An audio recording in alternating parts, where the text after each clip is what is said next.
It is that time for my response to a tweet. And today's tweet says, why is it so difficult for you to unite around Trump? You are just as bad as the protesters.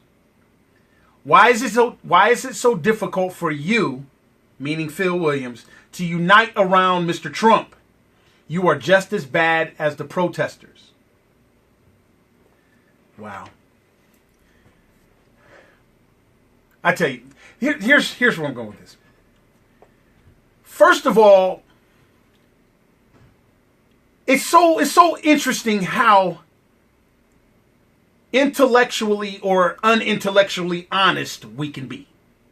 There's just no honesty, so there's no understanding. I'm not even talking about truth. See, for me, truth is Jesus Christ. So I'm not trying to be an advocate for truth unless I'm telling you about Jesus. I'm an advocate for Jesus, so I'm an advocate for truth because he's the way, the truth, and the life. Now, me as a human being that's not perfect by any stretch of the imagination, dealing with other human beings who are not perfect by any stretch of the imagination, I am always going to try to appeal to honesty. At least be honest. You might not be able to be truthful. God is not even expecting you to be truthful because he's not expecting you to be Jesus. But he wants you to be Christ-like. So I think Christ-like is the desire to share Jesus, but be honest in yourself, in your deficiencies. Now, this might sound confusing to some, especially people that feel like I'm attacking them, which I'm not. I just want you to be honest. Donald Trump, Mr. Trump, is now the president-elect of the United States of America. You Trump advocates are now saying it is our responsibility to unite around Trump. See, this is so far ridiculous in my opinion. You don't hire a CEO and take the responsibility of him in rallying the company. You don't do that. He's supposed to bring a vision. He's supposed to be to inspire people to the vision that he has as a CEO. You don't hire a manager and tell all the employees it's their responsibility to rally around the manager. No, what you tell the employees is you give the decision making to hire this manager. You give that respect to the owner and you give respect to the person in the position. But it's the person in the position's job is to understand all the people that he's hired to be over somewhat. It's Donald Trump's responsibility to unite us. You supporters need to understand something. You guys are not understanding how we got here. You're not even really embracing why you are a Donald Trump supporter. Let me try to help you. See, Barack Obama 8 years ago ran on a unity ticket. I'm going to unite the country. I am going to mend fences, fix divided waters, and all these kind of things. This is what Barack Obama ran on. He ran on unity, then got into office and immediately started dividing people, started ramming healthcare down people's throat, didn't care what the other side thought. And then his response was, elections have consequences. I won, you lost. He ran as a uniter, but then he functioned like a bully. And this is why you are a supporter of Donald Trump. But you're flip-flopping. The thing that ticked you off, you are now doing. Donald Trump ran a divisive campaign. He said it out of his own mouth. We're not putting anything on Donald Trump that he didn't put on himself. He ran as a divider. He coddled it under political incorrectness. I'm not politically correct. So that means he is purposely dividing people, putting one group of people against another. Because you are his supporters, Donald Trump made the statement, I can shoot somebody in the middle of Fifth Avenue and not lose any support. Because you are so ticked off about what Barack Obama did to you, you didn't care as long as he was honest. You didn't care if he was divisive. You didn't care if he murdered somebody. You didn't care. You just didn't want Obama. So Donald Trump ran as a bully. Donald Trump made fun of handicapped people. You said he didn't. Donald Trump says discouraging things about women. You said he didn't. Why? Because you're his supporter. You have to own that in order to unite the country. Because you're going to have to understand why we are not just running to wrap our arms around Donald Trump. He hurt us. Where Barack Obama suckered us, Donald Trump sucker punched us. We got hit by politicians. The people that have been hurt by Donald Trump, the people who hate Donald Trump, now I'm talking to you. He is our president-elect now. I myself, as difficult as it may be, I will respect the office. That's a lot more than we can say for some of you supporters that you did with Barack Obama. And even the ones that did, you were feeling like you were getting ramrodded and railroaded and bullied by respecting the office. And you became very disrespectful to the President of the United States, which is fine with me. It's okay. That's your right. I'm not tripping. But you haters of Trump, you're going to have to calm down. And you got to give him a chance. Now, you can be skeptical. You can not even really have a lot of faith in him. But you got to calm down and you got to give him a chance. Myself, Phil Williams, where I'm going to calm myself down as I am going to refrain from calling the President of the United States nicknames. I'm no longer going to be quick to be the Orange Julius Caesar and all these kind of things. I am going to respect the office, respect the fact he won the election, but I am always going to look at him the same way I looked at Obama, Bush, the other Clinton, and everybody. I am going to put my glasses of conservatism on, and I am going to look for liberalism in its smallest form. In my world, I call it hold him accountable. See, Donald Trump was a liberal. This was my never Trump stance with him because I always looked at him as a liberal. His actions was always liberal. When he tried to convince me of conservatism, he flip-flopped and landed liberal. So that skepticism is always going to be there. Those glasses will always be on my face.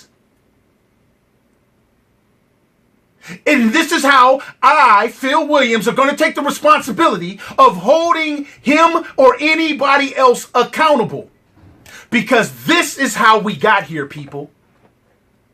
Trump supporters, you're going to have to come down a little bit. And Trump haters, you're going to have to come down a little bit. You're going to have to come to a place where nobody is happy. Where somebody's going to have to give up something in order to hold the presidency accountable, which happens to be occupied by Donald Trump. I was never Trump, never Hillary, because I'm never liberalism. Maybe us never Trumpers probably should have said that versus never Trump. We probably should have said never liberalism. But the reason why you couldn't do that is because some of the never Trumpers were pro-Hillary. Some of the never Trumpers were pro-Hillary. And some of the never Hillaryers were pro-Trumpers. So I'm never liberalism. See, I can be honest and own up to maybe never Trump was the wrong vernacular to use if we were never liberalism. Liberalism defeats America.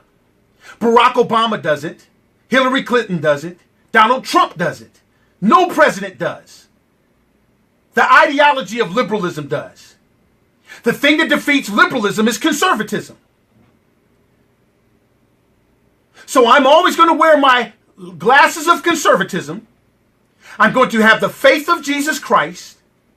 And I am going to use both of those things to hold the office of the presidency in high esteem and accountable. We got here because of the Congress's inability or lack of ability or willpower to hold the office of the presidency accountable. Some of them didn't want to hold the office of presidency accountable because they looked at the black man in the office. They didn't want to be called racist, so they didn't hold the black man accountable. Some people hid behind, I don't like his policies. But it was really because he was black. Some of us real conservatives didn't like his policies.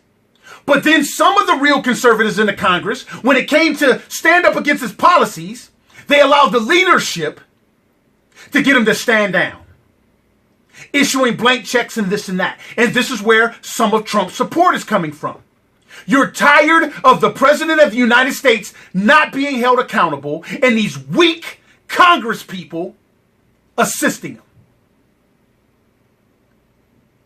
So now, if we don't want to recreate the mistakes that we have been making, if we do not want to exacerbate the situation that we're in, we should all want to unite around accountability, regardless of who's in the office, so that we can get our country fixed where it's broken.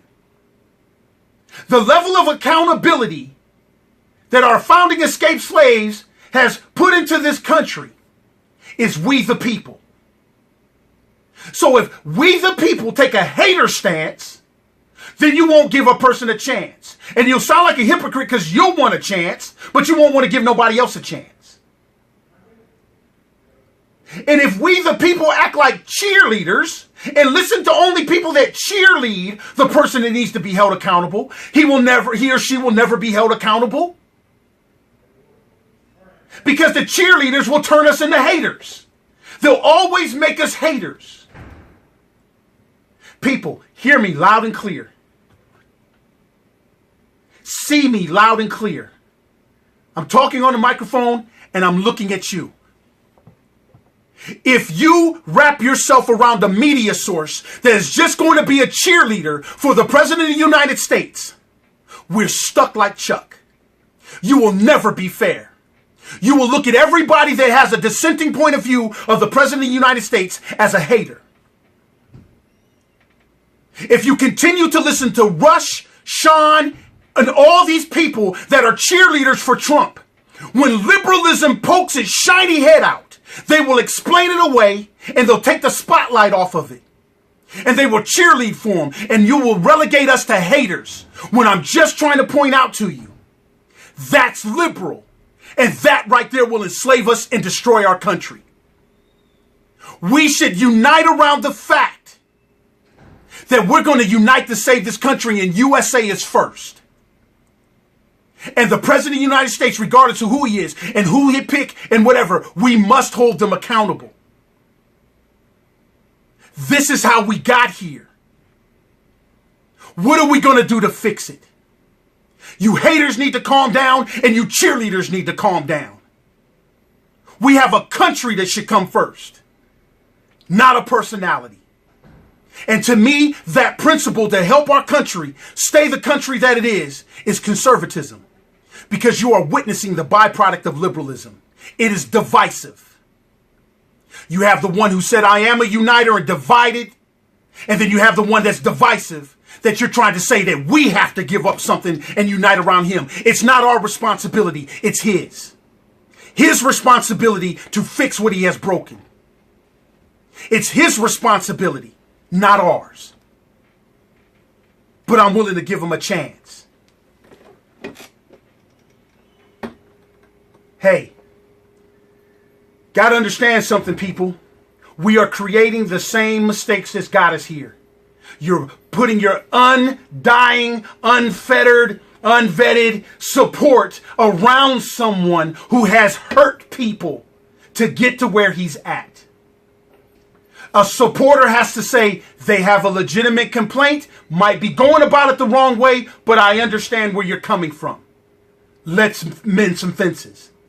And you haters need to calm down. But my man Ken Thompson made a very, very, very good, astute point. And this is for you Trump supporters.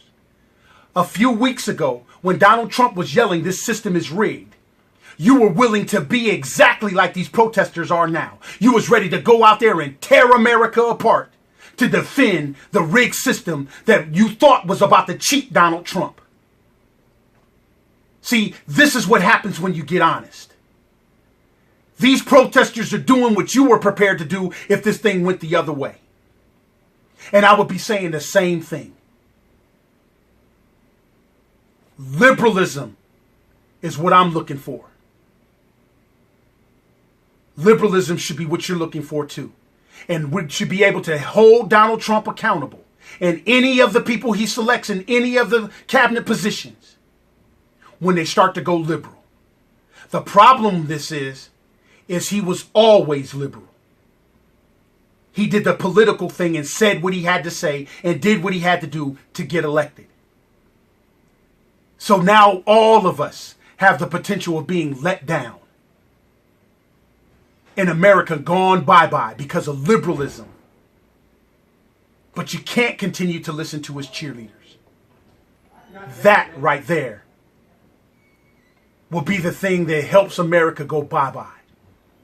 I am not a cheerleader for any candidate.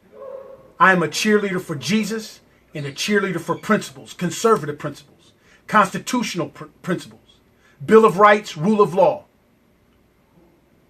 Protesters need to calm down, and you supporters, cheerleaders, need to calm down. And let's unite around holding whoever's in office accountable, because that's where we messed up. Hey, I'm Phil Williams. That's my response to a tweet on the Phil Williams.